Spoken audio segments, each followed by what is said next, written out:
Hey everyone, welcome back to Rhythm Railroad. This video is not going to be an update or any kind of project, sequence or anything like that. The reason I'm shooting this video is because I'm really excited about this new addition that I've made. And just a quick glance at what has been happening over the summer. All summer long, I've been fiercely working on the layout whenever I got a chance in between things. And I was trying to reserve the time over the summer to make progress here on the layout. So I haven't had any sessions. I haven't had any, time to update and edit videos, things like that. I just put all my time into making a dent here. Now, there's a lot. You can probably see already there's some things happening that you haven't seen before. But I did shoot footage as I was doing things. It's just that I haven't had the time to put it all together into, an update or anything like that. So here's what I'm doing that I want to show you because I'm stoked about it. There's been a big emphasis on the yard job, trying to get it going. I really want a yard master with an assistant to have a job here. But it has, I've been running into some problems and there's some limitations that I'm trying to get rid of for that job, whoever is going to be doing that during the session. So the problem is that when you have trains going in one direction, there's more limitations than in the other direction because of the yard lead. And the reason why the yard lead is problematic is because I don't have the room on one end of the layout to create a nice long yard lead, long enough for to hold a whole train. So let me just explain what's going on here. So the yard is very basic. It's just you can see it here better. It's just basically like 5 storage tracks, and then an arrival departure right here, and then you have these 2 lines which are the main line, right? Now the issue is that on either end you have these very short entrance points because I had to create a smooth grade up this hill here on the main line in order to do the flyover over there. So the only way to get into the yard is that when it hits bottom here, that's where the access point is. And then I have a double slip switch on either side because it's a space saver. I can basically get a train up to this yellow marker here rather than having a switch and then another switch, so that takes away about two cars or so, or 2 locomotives. So that's why I did that. Now, the problem is that if you're heading in this direction, if you're entering the yard in this direction, the yard lead on that side is very short and inaccessible because of this situation, right? It's going in and under, and then I can't get, 5, 6, 7 tracks all the way through there on the other side of the scene. So that's what I'm trying to get rid of. Now, if you're heading in the other way, it's not so bad because if your train comes in from the south and you're heading northbound, you can access through this double slip the yard lead, which in this case is very long because I have a lot of room here. So the yard lead is down here, obviously not at the same level as the main line. That's the problem. But you can get a whole train in here up to there. That'll give you easy 35 cars, 40 cars, and then you can shove back into the classification yard tracks, which are right here, the ones I showed you before. So this direction is definitely better than the opposite. So here's my solution to the problem. If you have a southbound, which is what I have coming down the hill right now, this guy's going to eventually end up here at this signal to get into the yard. What's going to happen now, instead of making this the arrival departure, I'm going to make this connecting track for the ladder of the arrival departure. And what that's going to allow me to do is now, through this switch that I added here, is break into this side of the layout. I added more bench work here to bring this out. And this is going to allow me to access this track here. More about this later. This is a whole nother thing. But and this track basically is going to act as a lead, right? It's nice and long. But more importantly, it's also a reverse loop because you can go around the peninsula behind the wall, and it'll come back around and spit you out right here. So you can get a typical 35 car train in here, which is what I run. Kind of my longer trains are around 33, 34 cars with a few locomotives. So you can fit that in there comfortably, and then it points you in the opposite direction. So now you can go back, through the same switch. You can go back out to the lead, which I was explaining before, and now you have the room to shove back. So you can do it like that, or you can simply just come in, right? And if you're just gonna, shove back into the yard on the other side, you can use this as a lead, whether you do it this way or you do it this way, right? They both act as leads. So it's nice because let's say, you have this train that's coming down. What I'm going to do is I'm going to come in, once I get permission from the yard master, I'm going to come into the yard. The yard master is going to ask me to take the reverse loop, right? So I'm going to go this way. I'm going to go all the way around, get the whole entire train inside the reverse loop. Then I'm going to break my power off. Well, in this case, I'm going to leave it on just for demonstration purposes, but I'm going to leave it on. Oh, by the way, I had to add this three-way switch here so that I can still keep my two tracks here that I had in place, and I just added this connection here.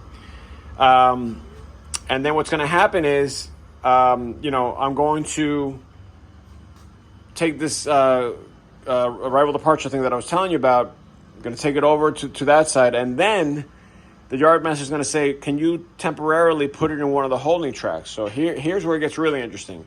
I can now shove back, and remember, this is the track I was talking about for the reverse loop, but this track, right, I added this switch also, now takes you into a whole nother, basically it's like a staging, but it's also like a holding track, or it's going to be 4 tracks eventually. And what that's going to allow me to do is shove the entire train back into, a hidden space. So all you're going to see is basically the front of the train. You'll know there's a train there, but it'll be holding. So it has two purposes, right? So you could either come in, put the train away entirely, or come in and then break up the train, whether it's here or there, depending on which way you're facing. So that's going to resolve everything, because now you're off the main line completely. Before, you'd have to come in, and then even though there's a little yard lead over there, it's only about 2 feet. Oh, my train's here. Let me just stop it before I create a problem. All right, so now that I got my train under control, I pretend like I didn't come flying into the yard. I got permission and a signal, but whatever. Now what's going to happen is I'm going to bring the train in, like I said, this way. I'm going to line up the switch here to go into the diverging route here, and then I'm going to take the reversing loop. Now these cars are in the way here because I was just testing something. Let me just get them out of here. But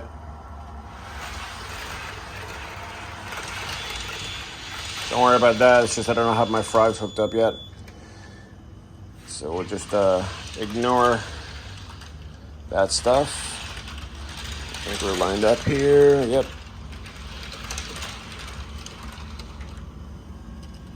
Okay.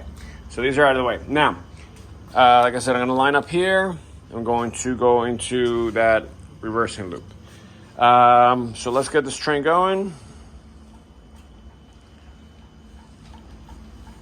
And as you can see, this train is very, very long. I mean, it's a typical size train. All right, so this is the problem. I can't get this whole train, right, into the yard. I don't have that kind of room. I don't think anybody does unless you're in a club or, a tremendous basement. Or you have the situation where you don't have, any kind of grade. But, now, even though you have to break up your train in order to get it into a yard, at least you have the option to get it out of the main line and not clog everything up, because that's what was happening. I was clogging up the operations. This is probably going to short again because, like I said, my frogs, everything's temporary right now, so I don't have plastic rail joiners or anything like that. And so let's see if it makes it through without any short circuits. It'll probably short right there, but we'll see. Yep. Okay. Let me just get past this. Here, and then it should be okay, hopefully. Let's see, like that. Okay.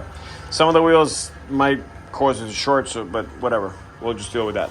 So what I did that's new is basically, well, one of the things I did was create this bench work for the reversing loop, which is where we're going now.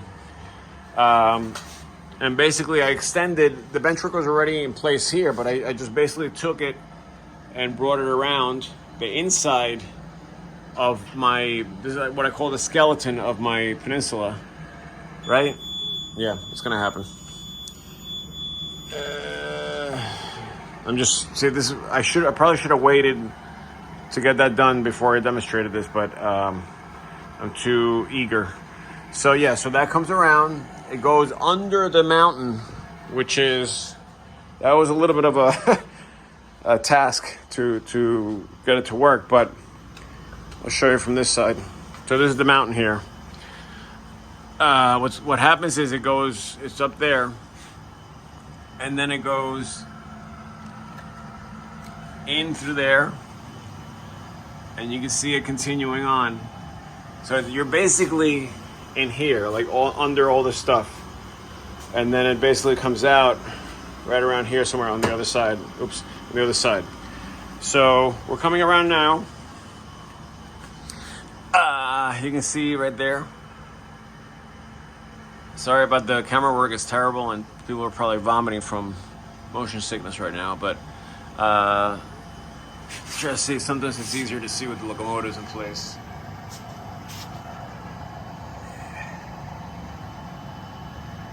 Try to speed it up a little bit.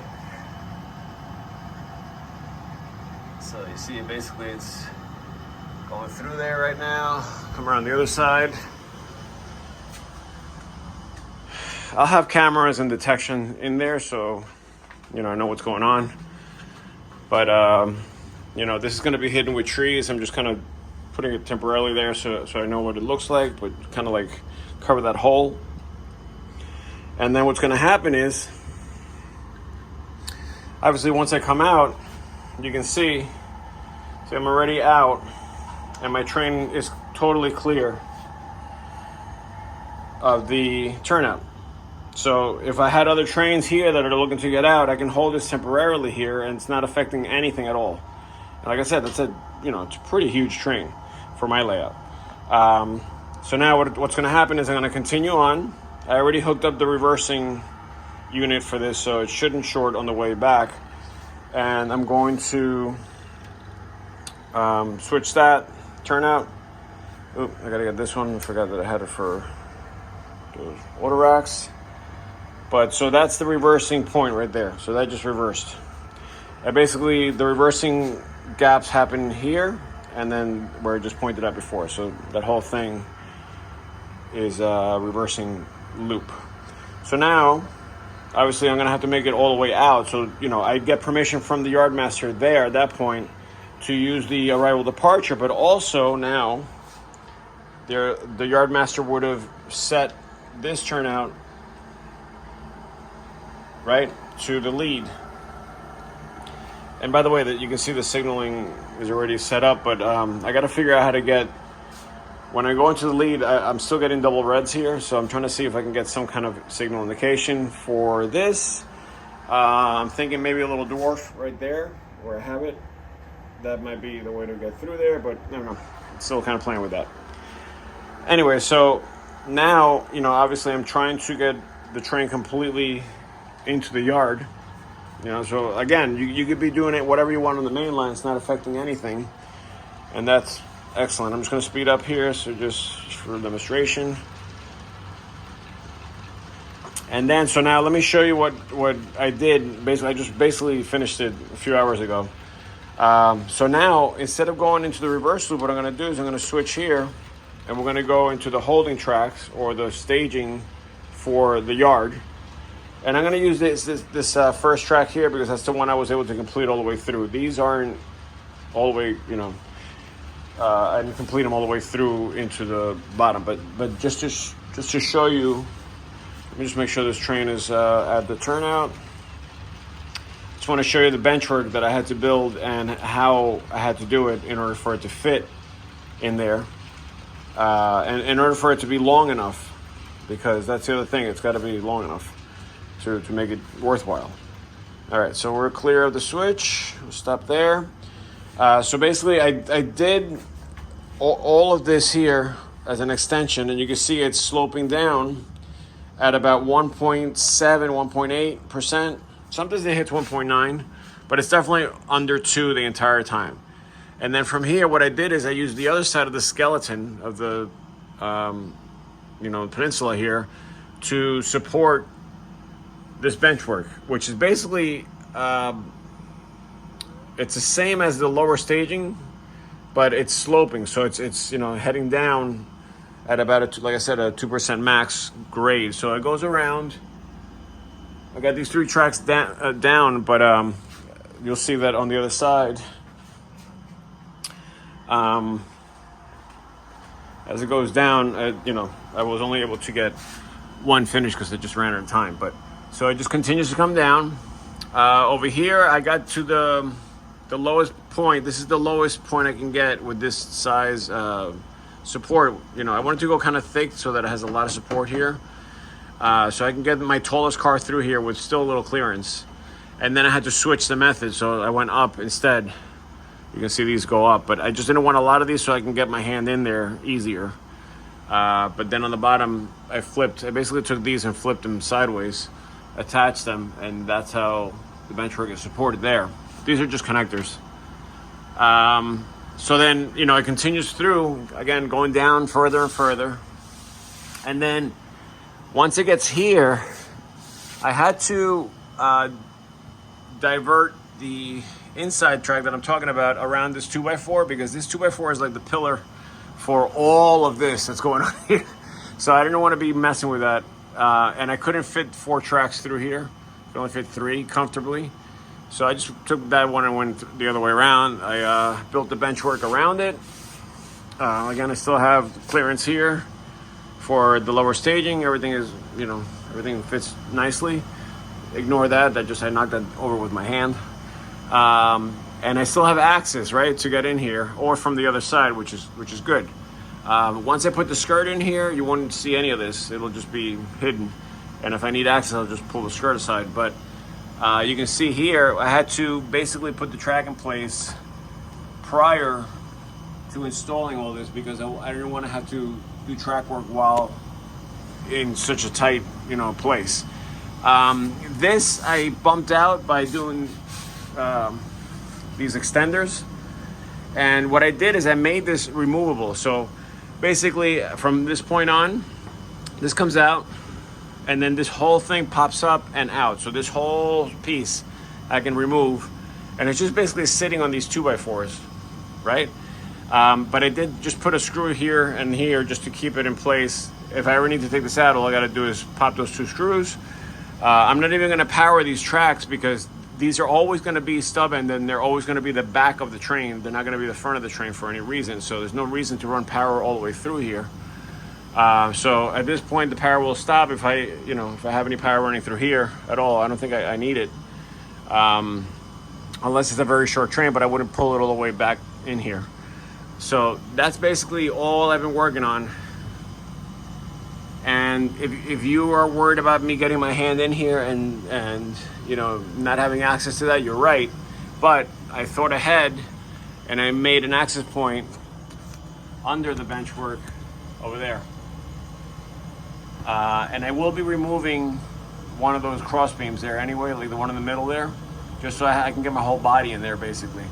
So I go under here, and I can get in there through there. So there's always access to all this stuff, and I also have access in the corner back there. There's another hole there that I can get into. So that is not gonna be a problem. So what we're gonna do now is we're gonna back up this huge train into that holding track. And what I noticed, I've only done this once, so hopefully it'll be fine. But what I've noticed is that the same length of train that fits in the reversing loop is basically what fits into one of these tracks. It's a little longer on the yard track than it is on the reversing loop, but that's kind of cool because, I already I can basically assume that if a train comes in, it's going to fit because every train I run is basically that size. I do have like one or two oversized trains, but I know which ones those are. But every other train that fits into all these sidings have a set length. So that's going to work out great. So I am switching here. I'm going to start backing up. Once I get the slack out of the way, there it is. And now that we're reversing, we're going to take this turnout into the closest track to me. And like I said, this is going to be heading into the first track of that ladder. I'm also, while the train is backing up here, try to go a little faster. I'm going to install this turnout here. Fits perfectly in there. And that's going to give me another track that's going to run this way. And then I'm making another extension here that's going to be removable as well for another industry. And I can get the track, I can make the building face here and get the track all the way through so I can drop off, a string of box cars or whatever it's going to be. I have no idea what the industry is going to be, but the reason why I want it to be removable is so that I can get into that crawl space a little bit easier if I ever need to. I can still get under there anyway, but... all right, so now we're taking a dive into the staging here. And like I said, I'm going to have 4 tracks eventually. This will be obviously the last track of the ladder. 1, 2, 3, 4.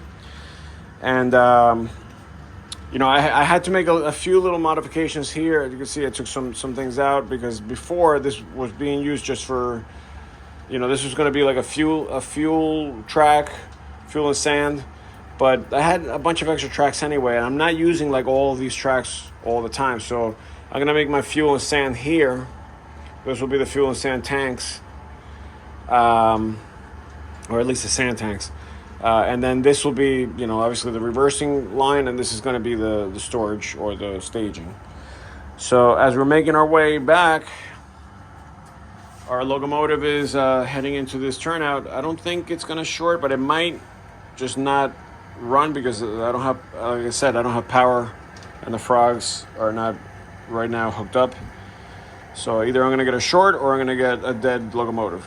We'll find out. Or neither. That's nice. Okay, so we're heading down. Obviously we're coming to an end here, so I'm going to slow down quite a bit. So I want to show you the tail end of this thing. So you can see this is running all the way down. And I'm going to have a sensor that's not hooked up to the power, track power. But I'm going to have a sensor that's going to tell me when I get really close, maybe about a hand away from the wall, it's going to beep and have some kind of red light or something. And that'll be on a panel on the other side. But you can see I'm pretty much, I have a lot of room here. So I'm going to show you what happens if I back all the way in.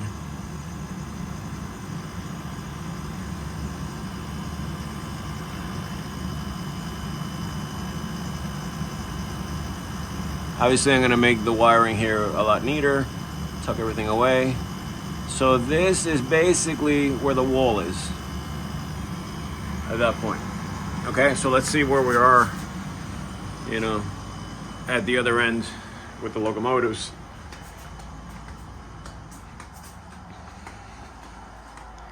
And you can see right here, the locomotives are exactly where they should be. Plenty of clearance. Right, you can even get another locomotive in here. So some of the trains that are running 3 locos, such as this here or whatever, should fit there theoretically, without any problems. Obviously, the yard master would check the train length before doing that. So basically, now I just thought of this. So basically, the way a yard master might check the train is to have them go in the loop, and if it doesn't make it all the way in, then it doesn't fit into these tracks. So that's basically it. I mean, I wanted to get this video in. It turned out to be a little longer than I expected, but I just think this is going to open up so many possibilities, and especially for the yard master to keep busy with it with some kind of assistance. Without having to run the yard, as an operator. Now you can have the conversation with the yard master, and also, the communication with the dispatcher will be a lot better because you won't have to worry about being on the main line. So whenever you're ready to send a train out or accept a train, you just call the dispatcher here on a separate line without using the walkie-talkies. And I think that's going to be really neat as far as getting things going. And by the way, the yard job also has industries to switch out. So there's a tank facility here, right, which I had to move over a little bit. Well, I didn't have to. I wanted to because it was like pressed up against the track over here. And more about that. You know, I made other videos about this, how I extended the bench work and all that stuff. But you know, there's an industry here. There is an intermodal facility way back here, which is another thing I've been working on, right? So that's access through the yard only. That's another part of the job for the yard master and the assistant. And then there's also the industry that's going to sit over here, right? These two tracks are going to be an industry. And then there's going to be the new industry here. So that's 4 industries that you can switch while you're waiting for trains to come in or while you're, you know, sitting around if you've completed all your work. And like I said, you know, if you're doing any kind of switching, you can either use the short lead over there for, you know, for shorter sections of train, or you can use the reversing loop as a lead. Another thing I added is I bought this cheap, this is a reversing camera for a car, but the camera cost me like $12, and this little monitor cost me like another, I think it was like 17 or 18 bucks. But now I know where the end of my yard lead is, right? I just got to get rid of these guidelines, which I'm not sure if I think I can. I think in the manual it says you can get rid of them. But that's kind of cool. It's hardwired, which means, you know, that I don't have to worry about batteries and everything on the camera. But that's basically showing me the end of this track here where the lead is. I'll show you real quick before I finish this video. But basically the yard lead that comes out of the yard, all right, here's the yard, those cars that I showed you before. The yard lead is here. And you can see that it ends right here. So it's you know, it's enough room to get a few cars in here, but it's not long enough by any means compared to the other one to get a whole train. So the camera is actually hidden in here, and that's what you're seeing in the little monitor. But at least you know not to run into the river by having that camera right there. Definitely helps whoever's working not to have to walk all the way around and, you know, keep going back and forth just to take a look at where the locomotive is, especially if you're switching, you know, like constantly there using that lead. I don't think that'll be a very popular place to go into when you're switching cars because it's so short. And now that I have this, I think most people are going to default to going this way, unless there is a train sitting there and you want to use that other lead. You know, what I have been using that lead for is if a train that's short enough comes in and decides to use the original, like let's say this train that's here right now. So you see this train, this train fits. It's a shorter train. There's like a little Dodger train. But those 2 locomotives can go out into the lead and then come back and access the engine facility that way. That's what I've been using it for, basically just to break power away, get all the power in there. I can probably get 5 locomotives in there. I think that's the biggest consist I run is 5 locomotives. And then back in and just to put your locomotives away, but not really necessary for anything else unless you choose to use it. All right, so that's it. Sorry, this is so unprofessional, but I just wanted to get this out, and I wanted to make sure you guys saw this. All right,